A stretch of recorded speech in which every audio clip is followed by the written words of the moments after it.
Mina olen Helin, oleme Jääk ja Praak töötoas ja me oleme toimetanud siin 7 aastat. Alustasime 2015 aasta kevadel. Alustades oli Jäägil ja Praagil 2 eesmärki.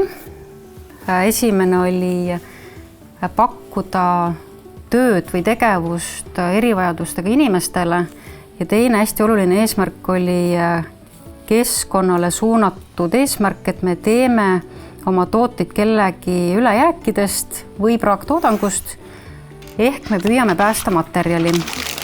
Nüüd 7 aastaga on tekkinud üks eesmärk meile juurde, et kui me midagi leiutame, siis me teeme seda materjali põhiselt, et kui me saame ennem materjali ja siis me hakkame midagi mõtlema, mis me sellest teeme, mitte teistpidi. Meile väga meeldib väljend päästetud materjal selles mõttes, et ta on kellegi ettevõtte ülejääk, pahatihti on see praaktoodang ja hästi palju materjali tuleb meil elanikkonnalt. Me oleme kaasanud oma tegevusse erivajadusega inimesed, kes on sotsiaalkeskuse kliendid. Nendel on erinevad tööülesanded, mis nad teevad. Nendel on tekkinud spetsialiseerumine. Nad teevad peamiselt oma lemmiktegevusi. Siin töötoas käimine annab nendele võimaluse kuuluda ühiskonnaellu. Nad tunnevad ennast vajalikena.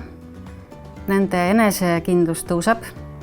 Ja nad tegelikult on hästi asendamatud, sest nad teevad ära palju tööd, mida ise ei jõua. Roheline märk meie toodetel on välja teenitud eeskätt sellega, et me teeme oma tooteid Hiiumaal, me teeme Hiiumaa inimestega ja me püüame pakkuda omalt poolt siis seda parimat kvaliteeti, mida me siis saame nagu pakkuda oma meeskonnaga. See roheline märk meie jaoks tähendab seda, et tarbija näeb ja saab kinnitust, et see on Hiiumaa toode.